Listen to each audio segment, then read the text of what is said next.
In terms of the homily, again, as I mentioned, we are celebrating the Feast of the Holy Family. And when I take a look at the gospel passage, particularly at the characters or the figures of St. Joseph and St. Mary, I'm reminded that families ought to focus on three key things. The first I'd like to talk about is faith. And the second, I would like to talk about God's plan. And the third, I'd like to talk about opportunities. When I think about St. Joseph and St. Mary, their faith was very, very important. And faith is one of the three theological virtues, right? Faith, hope, and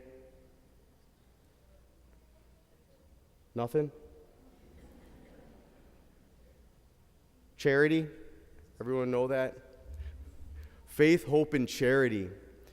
But faith is very important for every family. And it's so crucial.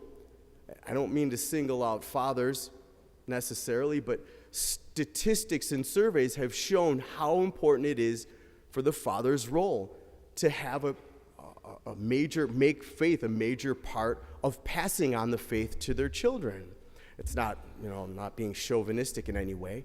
I'm just saying that their role in a family life is very important. Faith is key.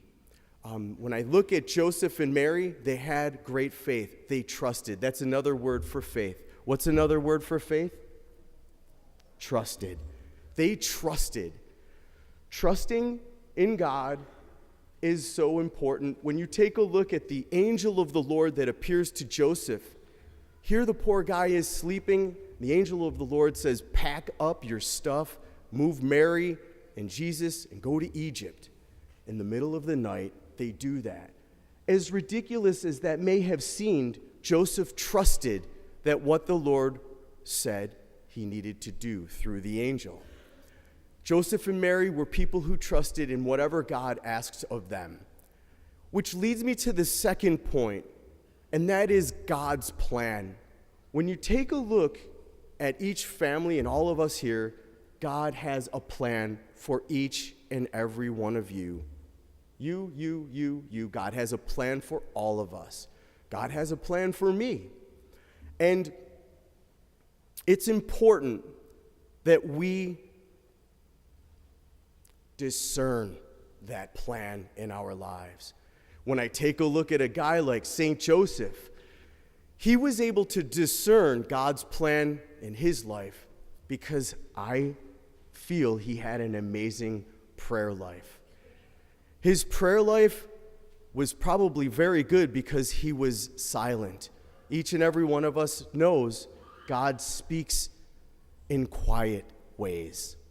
In order for us to hear our plan and carry out God's will in our lives, we need to always be aware of how important it is to have a prayer life and being silent so that we can hear what God's plan is in our journeys.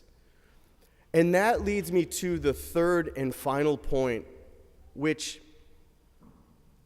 I kind of hesitated on talking about, but I think it's okay. I think we're all whiners sometimes. No? I think as a culture, we whine. And I'm not singling you out. I mean, my sister's sitting in the front pew. She would know that I'm a big whiner. Right, Mal? No. But I think adversity comes to us in our journeys on so many different levels and layers. We experience traumatic things. Adversity constantly hits us. I take a look at my situation right now with the family of priests that I'm living with in residence. I mean, I could cry myself to sleep every night missing Father Joe because he's moving out tomorrow, right? And I just think it's important for us. It's okay. We have to process these things. And I just think it's important to take a look at the adversities that are happening in our journeys and ask ourselves how we could see them as opportunities to grow. We shouldn't sit and mope and get lost in all of the difficult sorrow that we may be dealing with right now in our lives, but see it as a way to move beyond. And that means we need to let go of the baggage, let go of the stuff that may be holding us back. It's not easy, and I'm very aware of how tough it can be. Life is difficult at times. But I think I seem to find myself more and more realizing that I shouldn't be whining about stuff, but more than ever, see it as a way to grow. How is it an opportunity right now in this very moment in my life? How can I find it as an opportunity to grow? So those are the three elements. The first is faith. What is in our way from asking God to help us in our faith journey, to grow in faith? What are the things holding us back? How can we trust? The second thing, what is our plan that God has designed us for?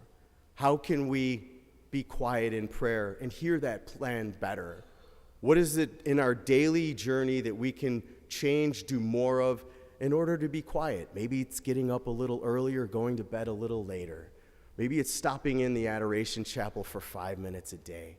And third and finally, what are the ways that the adversities of our lives can be seen as opportunities to grow?